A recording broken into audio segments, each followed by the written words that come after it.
शुक्रिया अदा करना चाहता हूं कि आपने और पूरे केंद्रीय मंत्रिमंडल ने आज तक हमें हर कदम पे साथ दिया है और आपकी तरफ से जो जो निर्देश आए उन निर्देशों का भी हमने बहुत कड़ाई से पालन किया।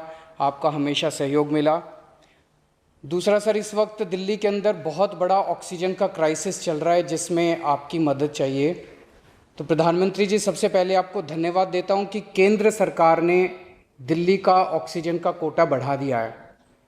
लेकिन सर, मैं आपसे हाथ जोड़ के प्रार्थना करता हूं कि इस बढ़े हुए ऑक्सीजन के कोटे को दिल्ली तक पहुंचाने में हमारी मदद करें।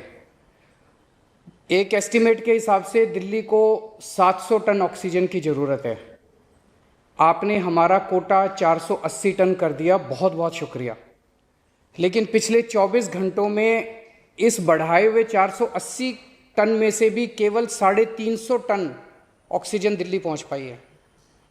प्रधानमंत्री जी, जब से ऑक्सीजन का संकट शुरू हुआ है मेरे फ़ोन बजते रहते हैं। कभी कोई अस्पताल कहता है कि 3 घंटे की ऑक्सीजन बची है, कभी कोई अस्पताल कहता है कि 2 घंटे की ऑक्सीजन बची है। हम कारण जानने की कोशिश करते हैं तो पता चलता है कि पीछे किसी राज्य ने दिल्ली के लिए ऑक्सीजन लाने वाले ट्रक को रोक रखा है। हमने मदद के लिए केंद्र सरकार में कुछ मंत्रियों को फ़ोन किए। शुरू में उन्होंने खूब सहयोग किया सर, लेकिन अब वो भी बेचारे थक गए हैं। सर, देश के संसाधनों पे तो 130 करोड़ लोगों का अधिकार है ना।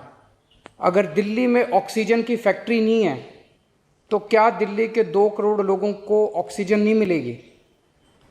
जिस राज्य में ऑक्सीजन की फैक्ट्री है, क्या वो दिल्ली की ऑक्सीजन रोक सकते हैं? ऐसे में हम क्या करें? सर, मैं आपका बेहद शुक्रिया अदा करना चाहता हूं कि आज आपने ये मीटिंग बुलाई है। बहुत सही समय पे ये मीटिंग बुलाई है। पर सर, मैं आज ये जानना चाहता हूं कि अगर आज या कल या किसी भी टाइम हमारे दिल्ली के किसी अस्पताल में अगर 1 घंटे की, आधे घंटे की, 2 घंटे की ऑक्सीजन बच जाए और लोगों की मरने की नौबत आ जाए तो मैं फ़ोन उठा के केंद्र सरकार में किससे बात करूं? सर, मैं ये जानना चाहता हूं कि अगर कोई राज्य दिल्ली के कोटे की ऑक्सीजन का ट्रक रोक ले तो मैं फ़ोन उठा के किससे बात करूं? हालत काफ़ी ज़्यादा गंभीर हो चुके हैं सर। हम अपने लोगों को मरने के लिए तो नहीं छोड़ सकते। हमें लोगों को ये विश्वास दिलाना पड़ेगा कि एक एक ज़िंदगी हमारे सबके लिए कीमती है। हम आपसे फिर से दिल्ली के लोगों की तरफ से हाथ जोड़ के अपील कर रहे हैं कि सर, तुरंत कोई कठोर और सार्थक कदम नहीं उठाया गया तो शायद दिल्ली के अंदर कोई बहुत बड़ी त्रासदी हो सकती है। मैं आपसे मार्गदर्शन चाहता हूं सर। सर, कुछ ही राज्य हैं जहां से मैक्सिमम दिल्ली की ऑक्सीजन आती है और जहां सबसे ज़्यादा दिक्कत आ रही है और जहां सबसे ज़्यादा हमारे ऑक्सीजन के ट्रक रोके जा रहे हैं।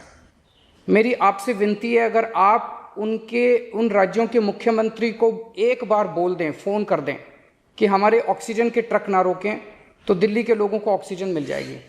आपका एक फ़ोन ही बहुत है सर उनको। दिल्ली के 2 करोड़ लोगों की तरफ से मैं आज आपसे हाथ जोड़ के विनती कर रहा हूं कि सर, आप हमारी मदद कर सकते हैं। आप कृपया हमारी मदद कीजिए और अस्पताल में लोगों को, ताकि ऑक्सीजन मिल जाए। ऑक्सीजन की कमी के कारण अस्पताल में जो हालत बने हुए हैं वो अब देखे नहीं जाते। लोग बहुत ज़्यादा तकलीफ़ में हैं सर। पूरी रात हम सो नहीं पाते, नींद नहीं आती। इनका मुख्यमंत्री होते हुए भी मैं कुछ नहीं कर पा रहा। डर लगता है कि ऑक्सीजन की कमी से कहीं कोई बड़ा हादसा ना हो जाए।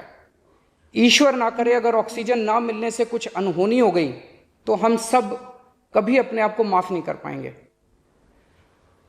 प्रधानमंत्री जी, कोरोना से देश को बचाने के लिए एक नेशनल प्लान बनना चाहिए। इस नेशनल प्लान के अंतर्गत देश के सभी ऑक्सीजन प्लांट्स को तुरंत आर्मी के जरिए केंद्र सरकार टेक ओवर करे। ऑक्सीजन प्लांट्स से निकलने वाले हर ट्रक के साथ एक आर्मी का एस्कॉर्ट व्हीकल रहेगा तो कोई उस ट्रक को फिर आगे रोक नहीं पाएगा। सर, दिल्ली का जो ऑक्सीजन का कोटा आपने बढ़ाया, हम उसके बड़े शुक्रगुजार हैं। लेकिन उसमें लगभग 100 टन ऑक्सीजन उड़ीसा और वेस्ट बंगाल से आनी है। हम परसों से, जब से कोटा बढ़ा है, हम कोशिश कर रहे हैं उस ऑक्सीजन को दिल्ली लाने की। मेरा आपसे निवेदन है कि यहाँ से ऑक्सीजन अगर हो सके तो हमें हवाई जहाज से उपलब्ध करवाई जाए, और नहीं तो जैसा अभी बताया गया आपका आइडिया है ऑक्सीजन एक्सप्रेस शुरू करने का, वो ऑक्सीजन एक्सप्रेस शुरू करके वेस्ट बंगाल और उड़ीसा से हमें ऑक्सीजन दिलवाई जाए। आइडिया नहीं, ऑलरेडी चल रहा है। सर दिल्ली तक नहीं पहुंच पा रही हमारी, दिल्ली तक नहीं आ रहा। उसमें अगर हमें दिल्ली के लिए भी कॉरिडोर मिल जाए तो आपकी बड़ी मेहरबानी होगी सर। आपने 2-3 जगह तो कर दिया सर, आपके इंटरवेंशन से मुझे पता चला। एक दिल्ली के लिए और करा दीजिए सर, यहाँ की हमारी 100 टन ऑक्सीजन उधर से आनी है। प्रधानमंत्री जी, हमारे देश के वैज्ञानिकों ने इतने कम समय में जो वैक्सीन बनाई है, इसके लिए हमारे वैज्ञानिक साधुवाद के पात्र हैं। आपने इसमें जो प्रयास किए, आपका बहुत बहुत शुक्रिया। अब हम सब लोगों को मिलके कम से कम समय में अपने नागरिकों को ये वैक्सीन लगवानी चाहिए। इसमें केंद्र और राज्य सभी सरकारों को हमको मिलके काम करना है। अभी सर केंद्र सरकार ने आदेश जारी किए हैं कि 1 मई से राज्य सरकारें सीधे कोरोना वैक्सीन खरीद सकती हैं।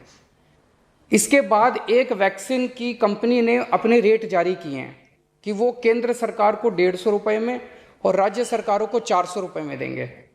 सर एक ही देश में एक ही सामान के 2 रेट कैसे हो सकते हैं? 1 नेशन 1 रेट होना चाहिए। सारे देश को एक ही दाम पे वैक्सीन मिलनी चाहिए। अगर देश एक है तो वैक्सीन का दाम भी तो एक ही होना चाहिए। तो मैं आपसे निवेदन करता हूं कि केंद्र सरकार को, राज्य सरकारों को एक ही रेट पे वैक्सीन मिले। जिस रेट पे केंद्र सरकार को वैक्सीन मिल रही है, उसी रेट पे राज्य सरकारों को भी वैक्सीन मिलनी चाहिए। सर हर एक जान हम सब लोगों के लिए कीमती है। हमें ये एहसास हर भारतीय को इस वक्त कराना होगा। इसलिए मेरा मानना है कि देश में सबको दवाई, सबको वैक्सीन और सबको ऑक्सीजन मिलनी चाहिए, और बिना किसी विवाद और बिना किसी रुकावट के ये मिलनी चाहिए। मेरा विश्वास है देश में अगर कोरोना के खिलाफ एक नेशनल प्लान होगा तो हम सभी राज्य सरकारें और केंद्र सरकार मिलके इस दिशा में काम करेंगे।